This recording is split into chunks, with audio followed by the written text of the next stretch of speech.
bulan berlalu, misteri kematian diplomat muda Arya Daru kembali diburu. Pihak keluarga secara mengejutkan muncul ke hadapan publik dan meminta pertolongan kepada Presiden, Kapolri, Menteri Luar Negeri, hingga Panglima TNI dinilai menjadi pihak yang paling mampu menjelaskan penyebab pasti kematian Arya Daru. Lalu benarkah ada potensi keterlibatan pihak lain dalam peristiwa tewasnya sang diplomat muda? Mampukah aparat membuka kasus ini secara tersurat dan tanpa syarat? Inilah episode ke-43 di Poin Investigasi. Saya Diputro Bahagia. Saya akan menelusuri dan mencari bukti secara eksklusif langsung dari indekos Arya Daru dan rooftop Kemlu. Apakah sampai dengan saat ini, Pak, polisi masih meyakini bahwa tidak ada keterlibatan pihak lain dalam peristiwa tewasnya Arya Daru? Hingga saat ini Polda Metro Jaya masih berkesimpulan bahwa belum ditemukan ada keterlibatan orang lain di situ dan belum ada tindak pidana. Saudara, ini adalah kamar dari diplomat muda Arya Daru yang pada saat itu ditemukan tewas meninggal dunia, persis di kasur yang berada di depan saya. Saya akan coba buktikan, saudara, apakah betul ada kemungkinan orang keluar dari jendela. Saya akan coba, saudara, apakah sulit atau tidak. Saya akan coba buktikan apakah bisa terkunci dari luar.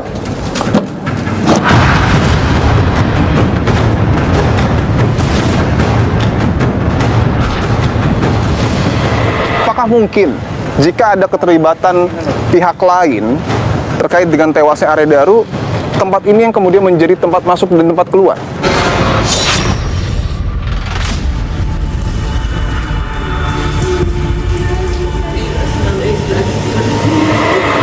Tidak mungkin seseorang yang mau melakukan dalam tanda kutip bunuh diri ada luka-luka memar, luka lebam. Apa yang kemudian disampaikan oleh kuasa hukum dan keluarga dalam tanda kutip merupakan pernyataan serius. Diduga ada keterlibatan pihak lain. Siapa pihaknya, Pak?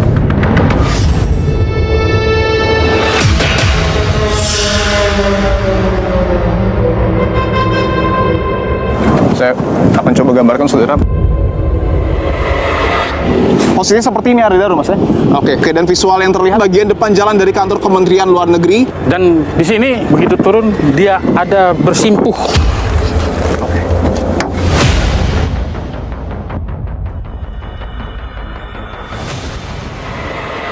Pihak keluarga mendapat surat ataupun amplop coklat berisi gabus dengan sejumlah simbol, bunga, hati, dan juga bintang. Kenapa ada bintang? Kesimpulan sementara kami, kalau bintang itu berada di langit, berarti kan ada yang tertinggi di sini. Diplomat muda Arya Daru, apakah betul Arya Daru meninggal tanpa adanya unsur pidana, termasuk juga tanpa keterlibatan pihak lain? Saya sudah hadirkan polisi dari Polda Metro Jaya yang akan membuka secara terang benderang dan transparan terkait dengan kasus ini. Ada AKBP Ronald Simanjuntak, Kasubdit Pemnas Polda Metro Jaya, didampingi dengan Kompol Tirto, dan juga ada Panit Subdit Resmo Polda Metro Jaya, ada AKP Fahrul, dan juga silakan. Ada juga penjaga kosan, Pak Siswanto. Bapak-bapak, terima kasih sebelumnya sudah berkenan untuk kemudian hadir di depan dari kos almarhum Arya Daru. Saya ingin tanyakan dulu, apakah sampai dengan saat ini, Pak, polisi masih meyakini bahwa tidak ada keterlibatan pihak lain dalam peristiwa tewasnya Arya Daru? Karena di sisi lain, ayah dari Arya Daru, Pak Subaryono, seakan belum bisa menerima secara logika terkait dengan apa yang kemudian menimpa anak. Aku yakin.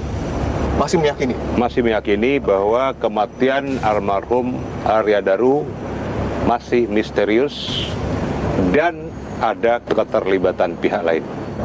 Kami paham apa yang dirasakan oleh pihak keluarga. Kami juga sangat menghormati yang menjadi pemikiran dari pihak keluarga, khususnya bapaknya dari korban. Yang pasti kami jelaskan di sini bahwa hingga saat ini penyelidik sudah maksimal melakukan segala suatu proses penyelidikan, mulai dari olah TKP, mengumpulkan alat bukti, mengambil keterangan saksi, kemudian ahli, sehingga setelah itu habis itu mensinkroniskan seluruh keterangan, dan masih sampai saat ini Polda Metro Jaya masih berkesimpulan bahwa belum ditemukan ada keterlibatan orang lain di situ dan belum ada tindak pidana di sana. Jadi pernyataan konvers polisi itu Bagi kami selaku penasihat hukum dan keluarga, Ya. itu merasa sangat prematur. Sangat prematur. Sangat prematur karena penyelidikan belum tuntas dan belum lengkap. Oke, ada bahasa belum ditemukan ada keterlibatan pihak lain dan belum ditemukan unsur pidana. Artinya kasus ini masih terbuka jika ada temuan baru. Apabila ada klausul baru atau alat bukti baru yang bisa atau yang berkaitan dengan peristiwa ini, akan kita uji, ya, akan kita uji alat bukti tersebut, kita persesuaikan dengan keterangan-keterangan yang sudah kita dapatkan dengan alat bukti yang baru tersebut, ya. Kalau memang nanti itu bisa dibuka ke penyidikan, akan kami buka penyidikan. Bahwa tentu publik dan kita semua harus mengapresiasi dan juga menghargai proses penyelidikan yang kemudian sudah dilakukan oleh polisi. Tapi saya akan coba uji hari ini, boleh Pak? Boleh? Saya temani Matthew. Ada satu teori yang kemudian menyatakan bahwa ini kan ada 2 pintu Pak. Ya. Ada kemungkinan jika ada keterlibatan pihak lain, bisa saja orang tersebut masuk melalui pintu kiri yang tidak pernah diekspos oleh polisi. Asis, tolong dulu.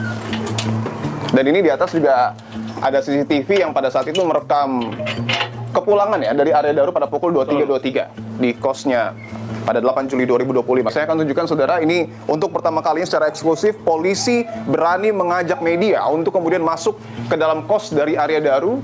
Dan memang kalau dilihat ini ada mungkin beberapa ruang ya. Oke, yang ini kamar 103, kamar 102 dan satu lagi? 101 punya pemilik. Ya. Yang ini punya pemilik. Pemilik. Oke, artinya ada 3 ruangan ya Pak Sis ya? 3 ruangan dan tidak bisa masuk ke Tidak ada gedung akses. utama Tidak ada. melalui area ini. Tidak ada akses. Itu bisa dipastikan. Dipastikan selain Oke. dari depan. Baik dari kamar ini juga tidak ada pintu di belakang. Baik, kita coba ke sebelah ya.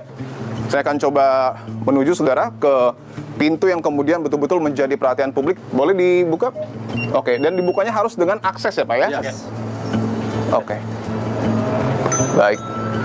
Kita akan coba masuk bersama dengan pihak kepolisian dan juga Pak Siswanto.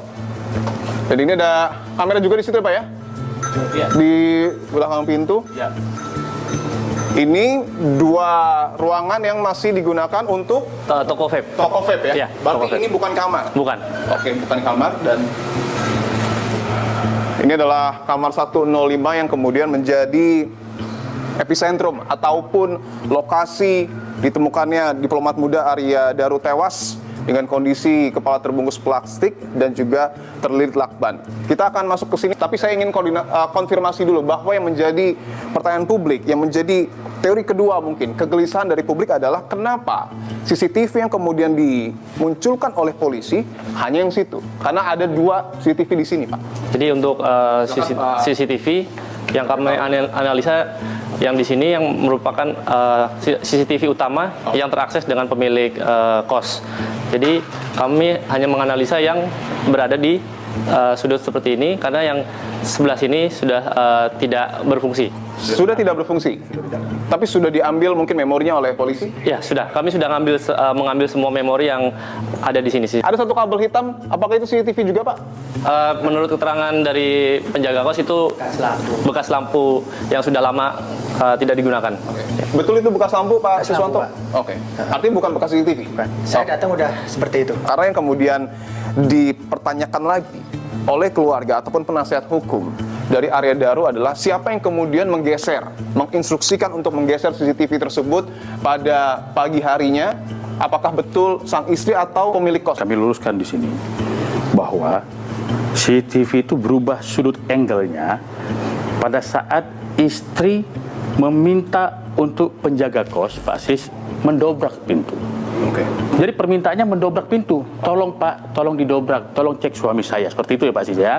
Nah, pada saat itu Pak Sis melaporlah kepada pemilik kos, kemudian pemilik kos mengizinkan, dan inisiatif dari pemilik kos merubah sudut dari angle CCTV tersebut agar bisa membuktikan menyaksikan dan merekam setiap pergerakan atau apapun yang dilakukan oleh Pak Sis apabila nanti ada komplain dan sesuatu ke depan. Secara total ada berapa CCTV? Untuk CCTV yang kami analisa sejauh ini ada 20, itu tidak hanya yang ada di kos, tapi juga di tempat kerja dan juga di Mall Grand Indonesia. Untuk yang di kos ini? Kalau di sini kami mengambil kurang lebih sekitar 5 titik. Ya. 5 titik? 5 titik utama, siap. Dan ada juga sebelah sana yang tidak dimunculkan kepada publik. Mengapa demikian? Yang untuk kamera tersebut kami sudah coba periksa ke lab cyber, namun dari rekaman sisi tersebut tidak ada. Dalam artian memorinya tidak ada rekaman sama sekali. Tidak ada rekaman Ya. sama sekali dan Ya. itu bisa dipastikan. Bisa dipastikan. Oke, baik. Saya akan tunjukkan dulu sebelum kita masuk. Dan kondisinya ini setelah ini ya, Pak Sis? Ya. Setelah pada saat 8 Juli pagi ya, Pak Siswanto mencoba untuk kemudian menyongkel sesuai dengan permintaan dari istri almarhum. Kita boleh masuk ya, Pak Sis, Pak Ronald, dengan Mas Fahrul. Ini untuk pertama kalinya kita diizinkan masuk oleh polisi berdasarkan izin dari penyidik Polda Metro Jaya ya. Oke, baik, silakan bisa dibuka aksesnya. Oke. Saudara, ini adalah kamar dari diplomat muda Arya Daru yang pada saat itu ditemukan tewas meninggal dunia. Persis di kasur yang berada di depan saya. Ini adalah momen pertama kali dan mungkin secara eksklusif polisi menunjukkan kepada kita semua saudara bahwa memang kamarnya ini Tidak ada rusak. tidak ada yang rusak sama sekali. Tidak ada rusak. Ini ditutupi wallpaper ya Pak ya?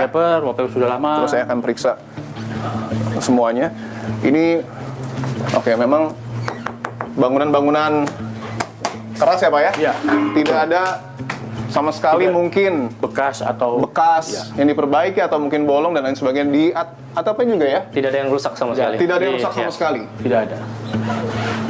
Ini wallpaper ya? Iya. Bukan. Oke. Baik. Ini sebelah tempat tidurnya ini ada bagian ruang khusus mungkinnya untuk kemudian menaruh baju dan lain sebagainya. Ini Ini lemari pakaian. lemari almarhum. pakaian dari almarhum ya? Iya. Barang-barangnya sudah dibawa oleh ya? keluarga. Sudah dibawa oleh keluarga. Dan ini kamar mandinya. Saya boleh buka ya? Ya. Ini kamar mandi yang biasanya tidak dimatikan oleh Arya Daru ketika berada di kos, tapi pada saat itu dimatikan. Saya akan coba tunjukkan, saya pastikan ya. Ini tidak ada yang rusak sama sekali, atap-atapnya dalam kondisi normal ya. Ini juga tembok-temboknya dalam kondisi yang tentu akan sangat sulit ya kalau memang ada bongkaran ataupun mungkin lubang di bagian ini. Oke. Baik. Jadi akses untuk masuk kamar ini cuma pintu dan jendela. Oke. Aksesnya hanya pintu dan jendela. Tapi ini akan saya bahas belakangan. Iya. Pak Renal, saya ingin kembali lagi sini. Ini untuk spraynya masih yang digunakan oleh almarhum. Ya, pada saat ditemukan. Oke. Karena saya akan tunjukkan. Ini ada robekan ya. Ya. Ada robekan, ada titik juga yang kemudian dirobek dan di situ juga ada bagian yang dilingkari. Apa maknanya? Jadi ini kemarin hasil dari olah TKP kami. Jadi tim Lab 4 mengambil beberapa sampel yang ditemukan di tempat tidur ini. Jadi ada bekas tanda lingkaran ataupun robekan itu merupakan olah TKP kami. Olah TKP ya. Dan ini pasti selimut yang saat itu diangkat oleh Pak Siswanto. Di selimutnya.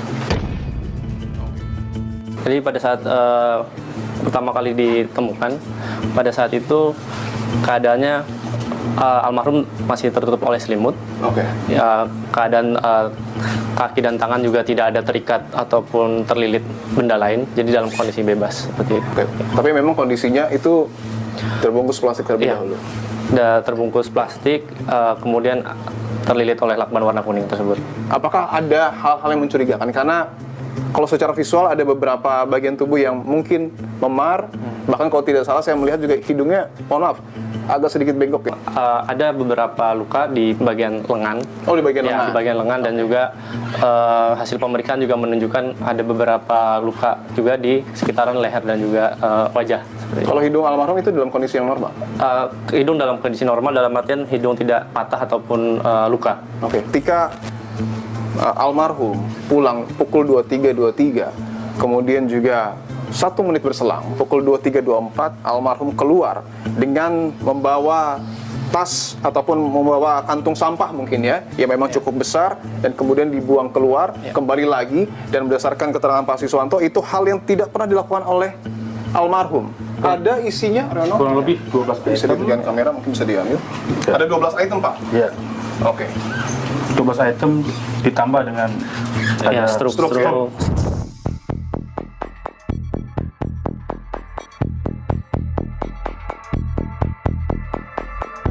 Bagaimana polisi bisa memastikan bahwa peristiwa ini tidak melibatkan pihak lain ketika tidak ada bukti otentik, dalam tanda kutip misalnya CCTV di dalam kamar?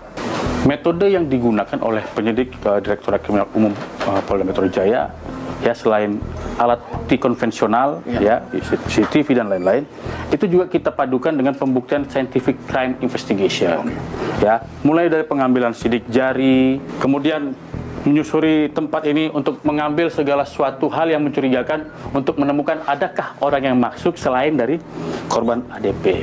Termasuk seluruh yang dari penjaga kos, tetangga-tetangga kosnya diambil semua DNA-nya. Dan begitu diketahui hasilnya, cuma satu DNA saja yang ada di dalam ruangan kos kamar ini, yaitu milik saudara ADP. Jadi dari dasar itulah, selain didukung dengan CCTV, tidak ada orang lain yang masuk ke dalam kamar ini selain korban, yaitu ADP.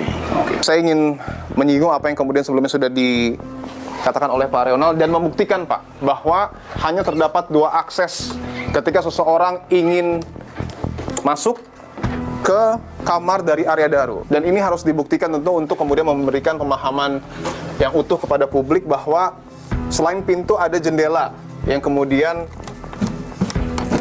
mungkin saja jika memang betul ada keterlibatan pihak lain ini diakses. Sudahkah diselidiki juga oleh polisi? Sudah kami periksa untuk sidik jarinya dan juga kita memperagakan kemungkinan apakah orang bisa melewati jendela ini dan apakah termonitor juga di CCTV. Saya izin untuk coba mempraktekannya karena di sini juga ada bekas dari polisi ya. Pada saat melakukan peragaan, saya akan coba buktikan saudara apakah betul ada kemungkinan orang jika memang ada keterlibatan pihak lain keluar dari jendela. Saya akan coba saudara. Apakah sulit atau tidak? Ya. Memang nampak cukup sulit ya. Kalau memang keluar ini bisa dibilang mudah ya. Dalam arti bisa saja seseorang keluar dan saya akan coba buktikan apakah bisa terkunci dari luar. Dan memang bisa ya. Kemungkinan untuk bisa keluar dari jendela memang ada. Namun memang ada dan terkunci ya. Memang terkunci. Namun kita perlu perhatikan bahwa CCTV tidak merekam adanya gerakan ataupun siluet orang keluar ataupun masuk pada saat itu. Ditambah lagi apabila memang ada orang keluar, di sini bila diperhatikan ada lampu yang menggunakan sensor gerak. Ya, apabila ada orang bergerak ataupun ada gerakan di sini, otomatis lampu ini akan terang lebih nyala. Saya akan coba buktikan saudara apa yang kemudian dilihat atau mungkin dicek oleh Arya Daru pada saat 7 Juli malam. Dan visual yang terlihat mungkin bisa ditunjukkan adalah bagian depan jalan dari kantor Kementerian Luar Negeri.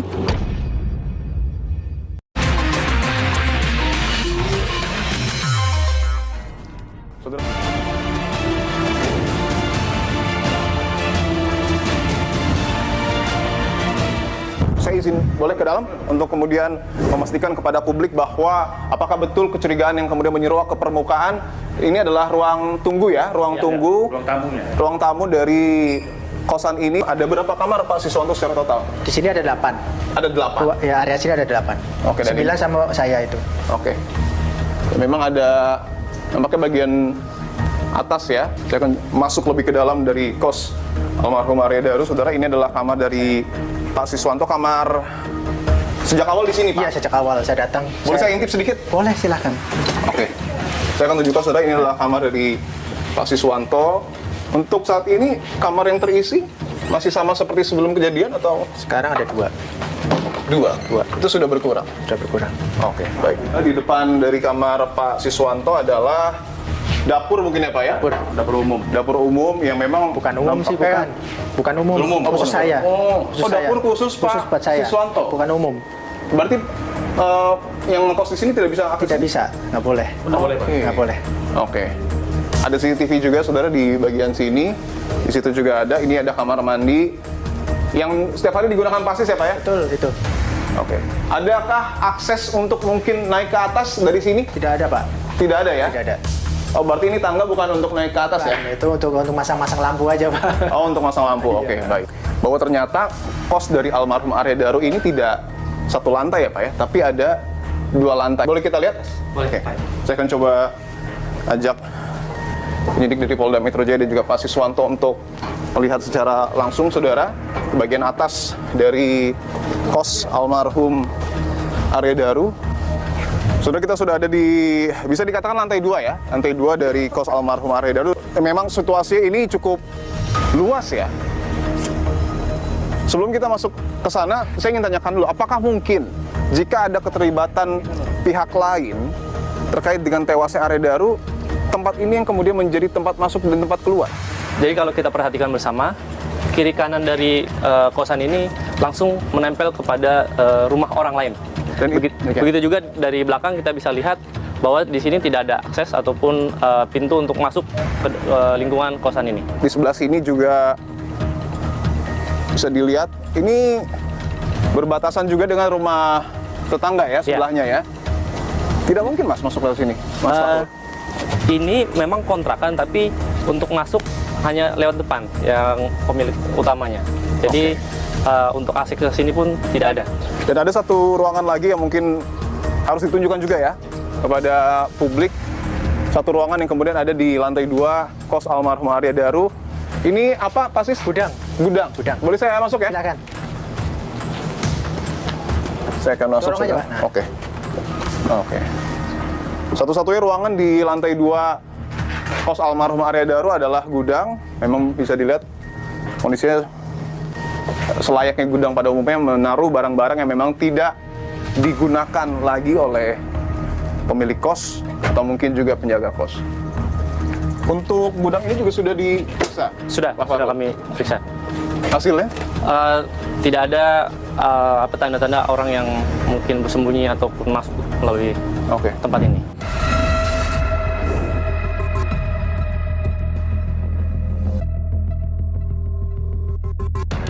Saudara, untuk mengungkap secara terang benderang tidak hanya dari induk kos dari Arya Daru, saya bersama dengan pihak dari Polda Metro Jaya juga mendatangi kantor Kementerian Luar Negeri dan akan menyusuri hingga ke rooftop. Ini adalah gerbang ataupun akses ke lingkungan Kemenlu yang pada malam itu Arya Daru berhenti di depan, kemudian jalan masuk ke dalam. Dan itu sesuai dengan CCTV? Sesuai dengan CCTV. Oke, dan pada malam hari ini pintu satu-satunya, artinya tidak ada pintu lain? Iya, pada malam hari akses hanya isi di sini. Oke, Ya. Bisa kita masuk ya? Ya. Oke. Sebelumnya juga kita sudah diizinkan ya, Ya. dan kita juga mengapresiasi pihak dari Kementerian Luar Negeri yang sudah membuka secara terang benderang akses dari kantor Kementerian Luar Negeri. Ada juga satu CCTV yang kemudian sebelumnya ditunjukkan oleh polisi pada saat Arya Daru baru masuk. Betul CCTV yang itu? Iya, yang kelihatan. Oke, saya ingin konfirmasi Pak, karena kan narasi yang kemudian tertuang di dalam CCTV itu adalah bahwa Arya Daru sedikit berlari. Dan pada saat beberapa minggu sebelumnya saya juga sempat berbincang dengan Wakapolri 2013-2014, Pak Ugroseno menyebutkan ada kemungkinan Arya Daru dibuntuti. Betul demikian? Berdasarkan pantauan kami dari CCTV dan juga keterangan saksi-saksi, pada malam itu tidak ada orang yang mengikuti ataupun kendaraan yang mengikuti Arya Daru ke tempat ini. Tidak ada yang mengikuti? Tidak ada yang mengikuti. Tapi cuaca pada saat itu sedang gerimis. Oke, ini adalah momen ketika Arya Daru tiba di kantor Kementerian Luar Negeri. Dan memang kondisinya, kami tekankan sekali lagi, terkonfirmasi hujan. Ya, Gerimis. Ya. kita bisa lihat juga di sini banyak security, yang mana apabila kita kaitkan dengan adanya orang yang mengikuti atau membuntuti, seharusnya dia sudah meminta tolong bantuan ataupun menyampaikan bahwa dia diikuti. Namun hal yang tersebut tidak terjadi, tidak dilakukan oleh Arya Daru sama sekali. Iya. Ini taksi dari Arya Daru persis berhenti di depan gerbang ya? Ya. Oke, ini momen Arya Daru tiba di Kemlu. Ya. Terlihat dia berlari Ekspresinya kecil, juga masih tersenyum. Ya. Dia berlari karena untuk menghindari hujan. Saya bersama dengan Pak Nopri, izin Pak, di Kompas TV, dan Pak Alfiandi. Betul Bapak berdua adalah satpam yang kemudian berjaga pada tanggal 7 Juli 2025 malam? Betul, Bapak. Pada saat itu apakah Pak ataupun Arya Daru menyapa Bapak berdua? Siap saya menyapa beliau, karena saya kenal beliau. Responnya seperti apa? Responnya dia biasa aja sih, Pak. Dia mau turun ke basement, mau ngambil mobil. Saya izin untuk masuk ke dalam, boleh ya Pak ya? Siap, silakan Pak. Siap. Tadi dari agak sedikit berlari, Pak Ronald, akses untuk menuju basement di mana, Mas Fahrul? Berbelok seperti Langsung berbelok sini, Ya. tidak menuju ke lobi gedung utama? Tidak, menggunakan basement. Oke, saya akan masuk bersama dengan AKBP Ronald dan juga AKP Fahrul untuk menunjukkan kepada Anda, saudara, ini adalah akses yang memang digunakan, bisa ditunjukkan oleh Arya Daru menuju ke basement. Posisinya tidak dikunci Pak saat itu, Pak? Tidak dikunci, Pak. Saya akan turun dengan Pak Ronald untuk melihat. Saya tunjukkan sekali lagi, saudara, itu adalah CCTV yang mengcapture ataupun berhasil menangkap gambar dari diplomat muda Arya Daru sebelum menuju ke rooftop dari kantor Kementerian Luar Negeri. Saya akan tunjukkan lagi, itu CCTV yang juga berhasil mengambil gambar diplomat muda Arya Daru, dan ini adalah akses menuju ke dalam gedung Kementerian Luar Negeri.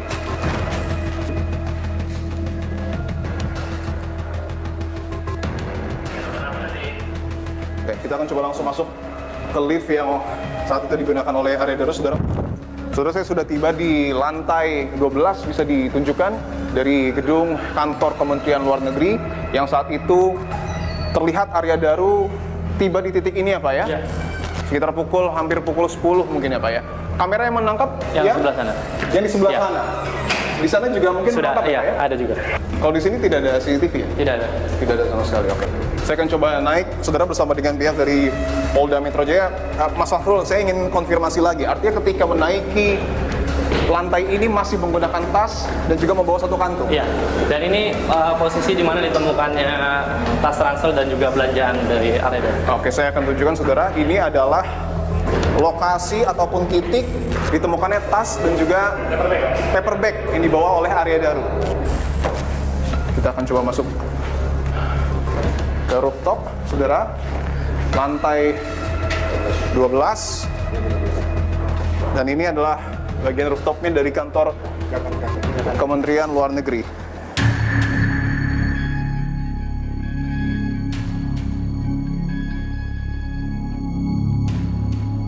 Pak Ronald dan juga Mas Fahrul, mungkin bisa dijelaskan di mana titik pertama yang kemudian dikunjungi oleh Arya Daru ketika ada di rooftop Kemlu? Jadi berdasarkan pantauan CCTV, Arya Daru termonitor dia dua kali Ya? mendekati dinding pembatas. Yang pertama ada di sudut sebelah sana, dan yang kedua ada di sini. Kita coba yang pertama dulu ya. Ya, Oke, saya akan ajak Anda, saudara, untuk melihat secara lebih jelas. Di sini Ini lokasi pertama. lokasi pertama. Oke. Di lokasi ini kami juga menemukan adanya batu pijakan yang sudah diposisikan seperti ini. Batu pijakan yang digunakan oleh Arya Daru. Arya Daru untuk Ya. melihat ke bawah. Lihat ke bawah. Oke. Boleh saya coba ya, Mas ya? Saya akan coba buktikan, saudara, apa yang kemudian dilihat atau mungkin dicek oleh Arya Daru pada saat 7 Juli malam. Dan memang di sini di bawah ini mungkin kamera bisa tunjukkan ada semacam balkon mungkin, Mas? Iya. Semacam balkon dan rooftop di bawahnya ya. Dan memang visualnya adalah ke bagian samping dari gedung kantor Kementerian Luar Negeri. Atap yang paling ujung, saudara, adalah gedung Direktorat PWNI yang menjadi kantor ya dari Arya Daru. Kita akan coba menuju ke titik kedua, saudara, ketika Arya Daru ini mungkin posisinya lebih, mohon maaf, lebih ekstrim mungkin ya, Iya, karena ada bantuan pijakan di sini. tidak ada bantuan pijakan, tetapi mencoba untuk kemudian meninggikan ya. Posisinya di sini. Di sini. Oke. Saya akan coba gambarkan, saudara, memang posisinya ini nampaknya lebih. Oke, lebih. Posisinya seperti ini Arya Daru, Mas ya. Oke, seperti ini, dan memang tumpuan sikut ini cukup berasa karena memang tingginya tidak sampai ya. Oke, dan visual yang terlihat mungkin bisa ditunjukkan adalah kalau untuk titik ini memang bagian depan jalan dari kantor Kementerian Luar Negeri. Dan di sini dia begitu turun, dia ada bersimpuh Oke. sekitar berapa detik. Kita lihat dari sisi. Apa maknanya Pak Reonald? Seperti ada keraguan yang dari yang bersangkutan untuk melakukan sesuatu. Oke.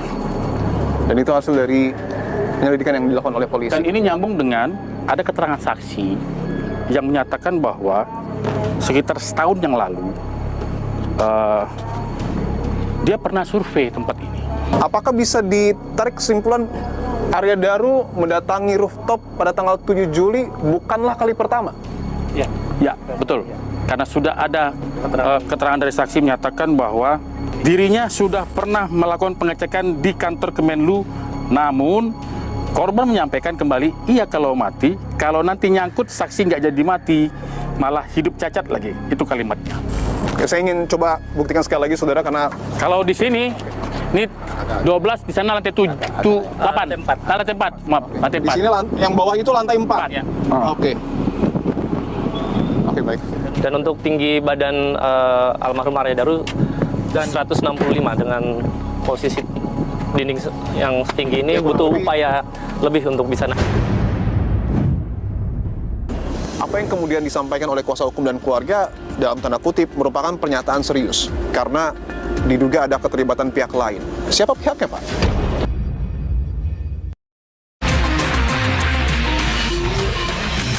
Sebab kematian korban akibat gangguan pertukaran oksigen pada saluran pernapasan atas. Kami simpulkan belum menemukan adanya peristiwa pidana.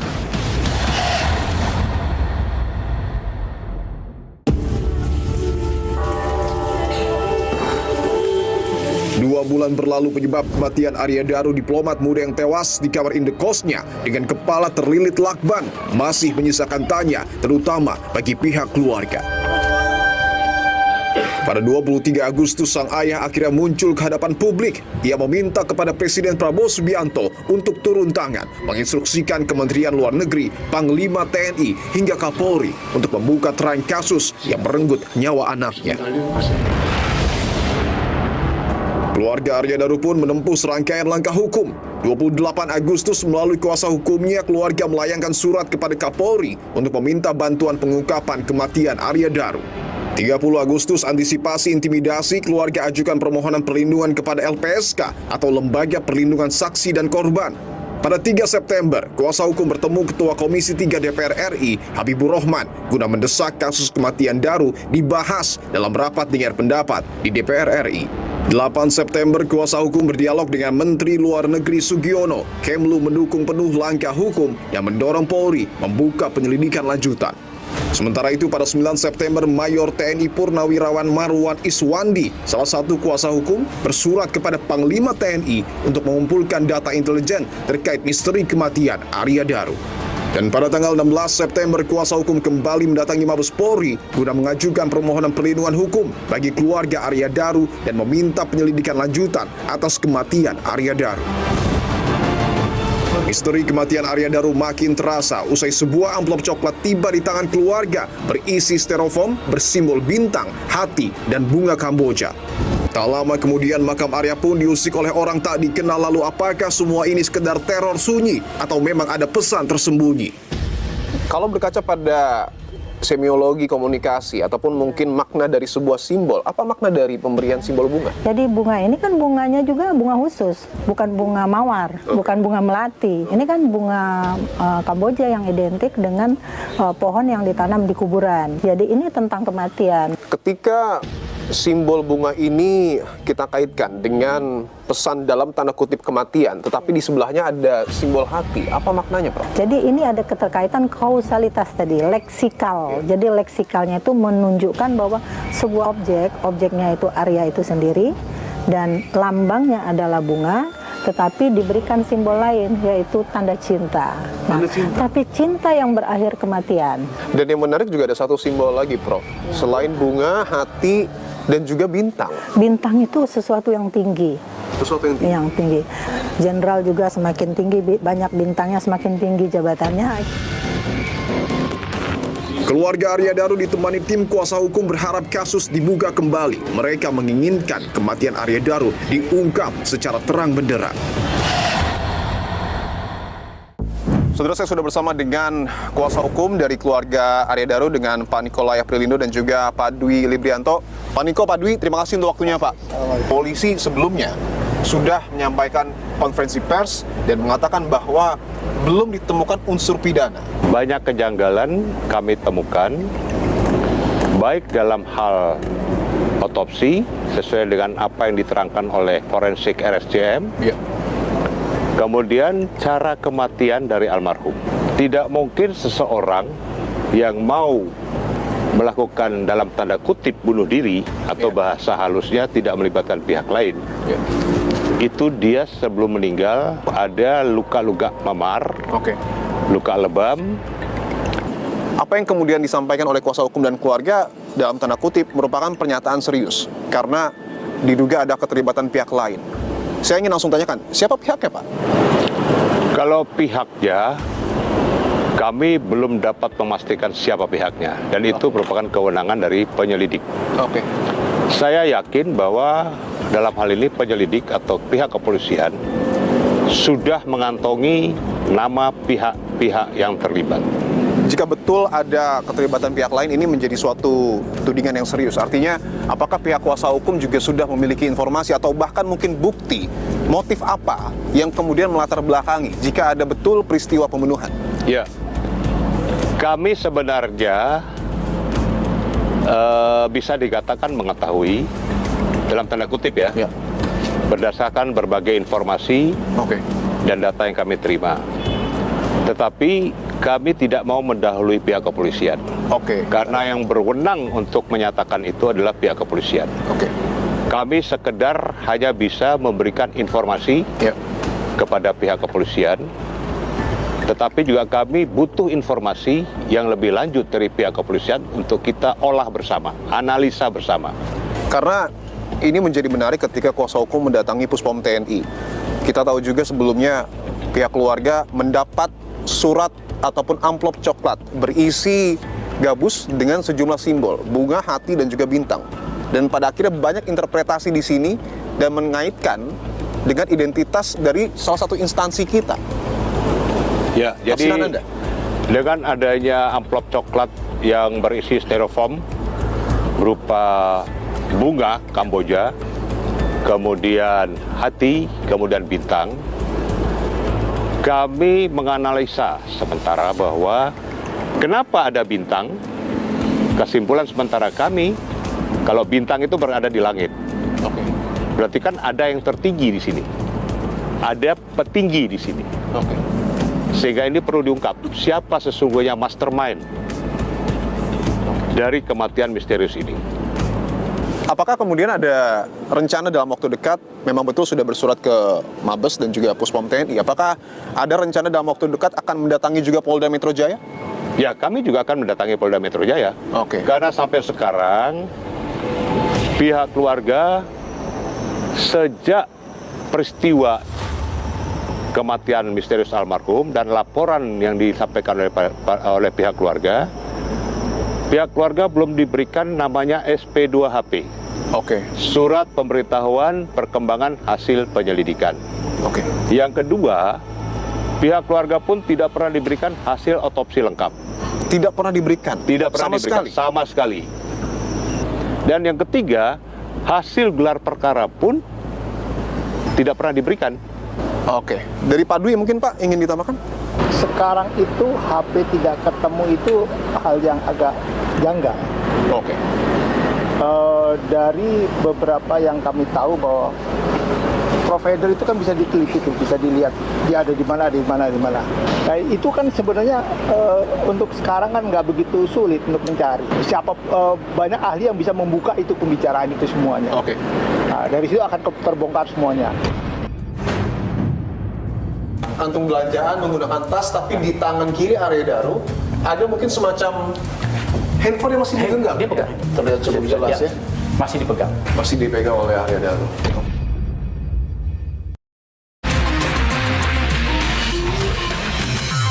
Arya Daru dan juga kantor Kemlu. Satu hal yang kemudian harus dibuka oleh polisi adalah rekaman CCTV di 3 lokasi. Sebelumnya kita tahu bahwa dalam konferensi pers, polisi belum memutar secara utuh CCTV yang kemudian disampaikan kepada publik.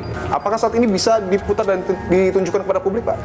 Ini adalah video ketika Arya Daru dan 2 rekannya berinisial V dan juga D tiba di Mall Grand Indonesia pada pukul 17:52. Ya. Oke, ini Arya Daru, 2 rekannya, 1 laki-laki berinisial D dan 1 perempuan berinisial V. Oke. Jadi ini Mas Tipo.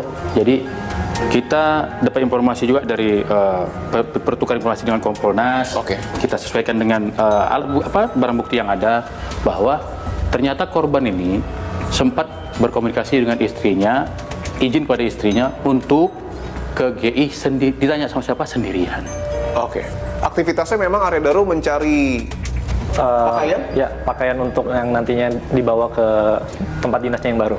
Oke. Dan ini salah satu tenan yang kemudian juga didatangi oleh Arya Daru. Karena tahun istrinya dia sendiri di sini. Oke.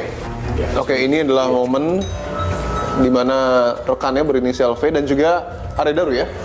Terlihat memilih baju. Sedang memilih beberapa sampel baju yang akan dibeli untuk dibawa. Oke. Ya, dan rekan kerjanya membantu yang memilih ya. Dan di sini berdua ya. Untuk saudara D tidak terlihat. Oke, ketika di momen ini berdua saja. Ya, berdua saja. Arya Daru dan V. Saudari V. Oke. Oke, ini masih terlihat berdua ya? Iya. Rekannya satu lagi yang berinisial D masih belum terlihat. Oke, ini Arya Daru dan juga sudah ada saudara D ya? Ya. Mengunjungi salah satu tempat makan di GI. Ya. Untuk V sendiri sudah lebih dahulu tidak? Sudah duluan di situ. Sudah duluan di situ? Iya. Ya, ini terlihat dia. Oke, ini berdiri ya? Iya. Dan meninggalkan 2 rekannya. Terburu-buru. Iya. Oke. Ya. Tapi memang langkahnya tergesa. Langkahnya sangat tergesa. Oke. Cukup sigap, cukup cepat ya langkahnya ya. Dan ini adalah momen ketika Arya Daru tadi keluar dari tempat makan dan membeli dasi. Ya. Ada semacam ekspresi mungkin Mas? Iya, dari Arya Daru? Terlihat di situ tertawa atau senyum. Dan ini momentum ketika Arya Daru salah mengirim pesan. Ya. Di mana dia salah mengirimkan pesan. Ya. Kemudian 1 menit selanjutnya atau kurang lebih 21:17 istri almarhum juga langsung membalas dan juga berusaha menelpon, tapi tidak ada balasan dari almarhum Arya Daru. Driver taksi yang kami tanyai, dia sempat merubah arah tujuannya 3 kali. Sempat merubah arah tujuan 3 kali? Ya. Pertama di awalnya ke Terminal 3 Soekarno-Hatta, baru 5 meter, berubah ke Gondang Dia, kos-kosan. Kemudian baru 20 meter berubah lagi ke kantornya, yaitu di Kemenlu. Oke. Dan berdasarkan analisa IT, waktu ini adalah waktu terakhir kami bisa mendeteksi ataupun mengetahui bahwa HP tersebut aktif. Kantung belanjaan menggunakan tas, tapi di tangan kiri Arya Daru ada mungkin semacam handphone yang masih digenggam. Dia pegang. Masih dibawa oleh Arya Daru. Tapi sudah tidak aktif. Iya. Oke. Kami juga sudah melakukan pencarian di lingkungan Kemenlu hingga di rooftop, namun tidak ada bekas HP rusak, HP jatuh atau HP dibuang. Kita lihat di sini. Bisa di-play sedikit untuk lebih memperjelas. Terus. Oke. Terus. Ya. Ini terlihat cukup jelas ya. Masih dipegang. Masih dipegang oleh Arya Daru. Tim Dipo Investigasi melihat secara utuh rekaman CCTV di kos Arya Daru pada tanggal 8 Juli 2025 dari 4 sisi, mulai pukul 00.35 hingga pagi hari saat Arya Daru ditemukan tewas di kamarnya. Di sepanjang malam tidak terpantau aktivitas mencurigakan, tidak terlihat sosok yang masuk ataupun keluar dari kamar Arya Daru, dan tidak terlihat sosok yang turun ataupun naik ke bagian atas di kos Arya Daru. Polisi juga telah memperlihatkan seluruh rekaman CCTV yang berada di Mall Grand Indonesia dan kantor Kementerian Luar Negeri. Saya ingin tanyakan juga apa yang kemudian cukup ramai diperbincangkan ketika pihak kuasa hukum maupun keluarga dari Arya Daru mengungkap bahwa ada satu amplop yang kemudian diberikan kepada pihak keluarga berisi beberapa simbol, mulai dari bunga, hati, dan juga bintang. Kami sudah berusaha untuk melacak dari informasi yang diberikan oleh keluarga, namun disayangkan informasi adanya surat ataupun barang tersebut kami terima setelah beberapa hari. Jadi kami menerima itu pun setelah ada konfirmasi ataupun info dari pihak dari Kompolnas. Yang pasti apapun yang disampaikan kepada penyelidik, pengaduan, informasi tetap kita tampung, kita terbuka. Nah, oleh sebab itu dalam kesempatan yang baik ini juga kepada orang tua kami, ya orang tua dari korban, kami akan sangat terbuka. Silakan datang ke Polda Metro Jaya, ya kita akan jelaskan segamblang-gamblangnya. Silakan tanyakan apa yang jadi keraguan Bapak. Dan kalau memang ada keraguan, Pak ini alat bukti ini, tunjukkan sama kami, kita akan coba sinkronkan, kita akan coba selidiki apakah benar itu ada kaitan dengan kematian korban.